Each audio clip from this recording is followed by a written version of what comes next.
Okay, Vladimir, if you would just begin by giving us your name, your title, and your organization. Okay, I'm Vladimir Yakunin. I'm 68, and I'm chairman of the board of Dialogue of Civilization Research Institute, newly developed organization based in Berlin. This is international organization, does not belong to Germany or Russia because I'm Russian. This is international, and that is the development of the platform World Public Forum Dialogue of Civilization, 15 years experience. You mentioned in the plenary session that you go back a ways. You're 68 years old, as you mentioned, and you go back through Soviet times. You went through perestroika, you went through glasnost, you went through the disintegration of the Soviet Union, the formation of the Russian Federation.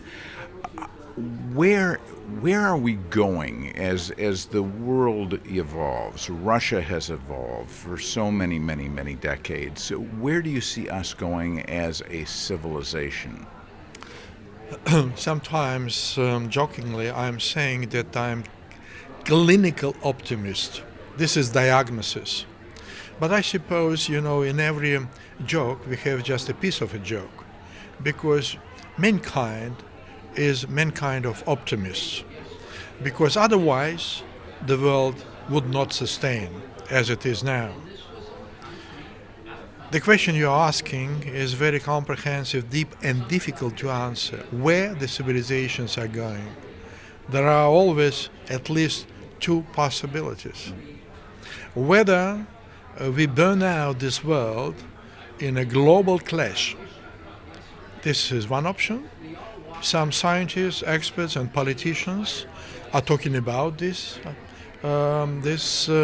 way of development, and there are others who consider that the human being should sustain. People should not only fight for survival. People should work for self-development. Societies, people should provide younger generation with these opportunities we were provided by our, grandfathers and fathers, mothers, of course. And to my mind, it is extremely important that the questions of humanity, the questions of values, the questions of dialogue among civilizations and between civilizations are in the focus of this conference and the conference of Dialogue of Civilization on Roads, and I suppose many more. But now I just had a talk with one of the central organizer of this conference here. The ambassador, right.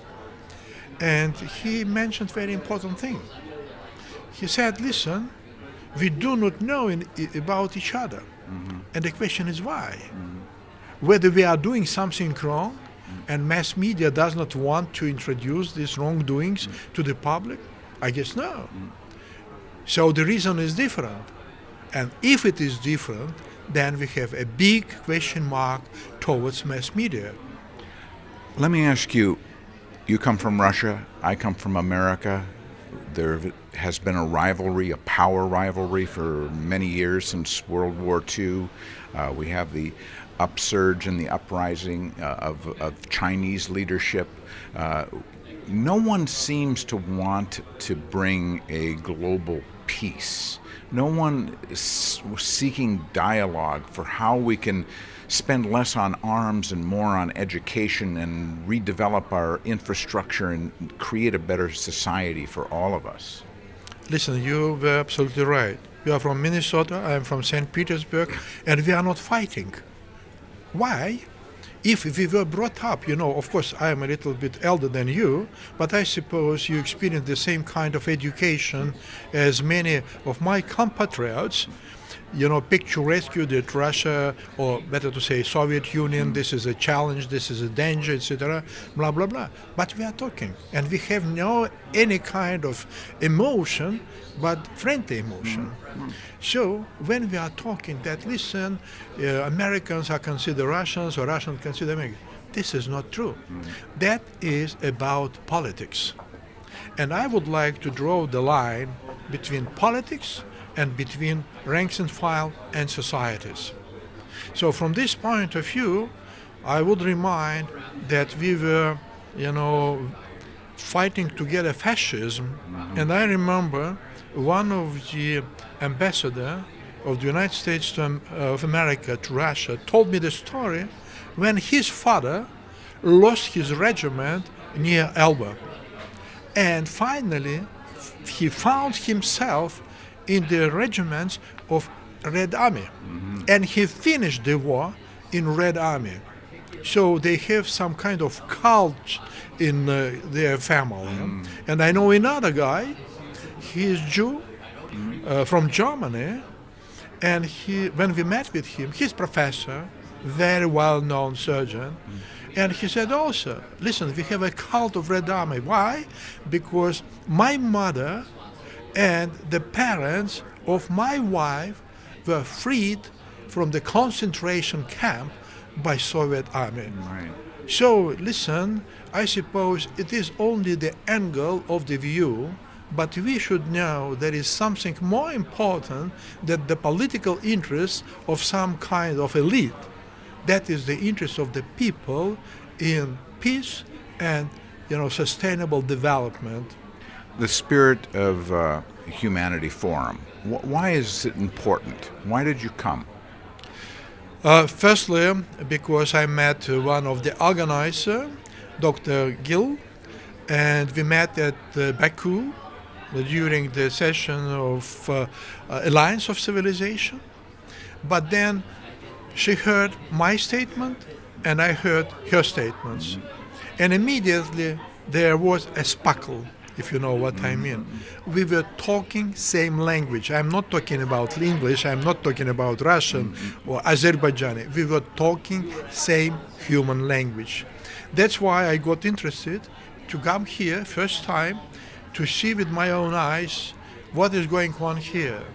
Maybe from the technical point of view or tactics, we are a little different, but from the point of view of substance, we are same. And that is why I'm happy to be here and to meet many people, to know the substance of the activity here. I suppose the organizations like World Public Forum or Dialogue of Civilization Research Institute, this kind of forum, and many others, we should unite our efforts. Does it help? Does it help to come to a place like this? Do you see positive results coming from Spirit of Humanity Forum? The fact that one already feels oneself not alone, but member of some community, that is already a great result. Atomization of the society, as we politologists naming now existing society, that is the worst thing for humanity to be done. And I suppose reunification of the society on the basis of natural values like family, home country, future of the kids, this is natural.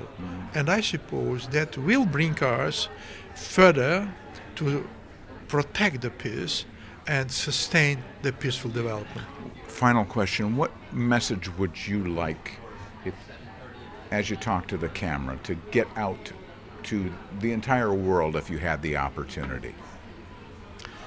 Listen, very oftenly we trust what we read in newspapers, what we see on TV screens, taking no efforts to learn, to study. And I suppose that is a specific feature of human being, not only to be curious, but to be able to learn and to study. Education, to my mind, is the core element for future development of peace in the world.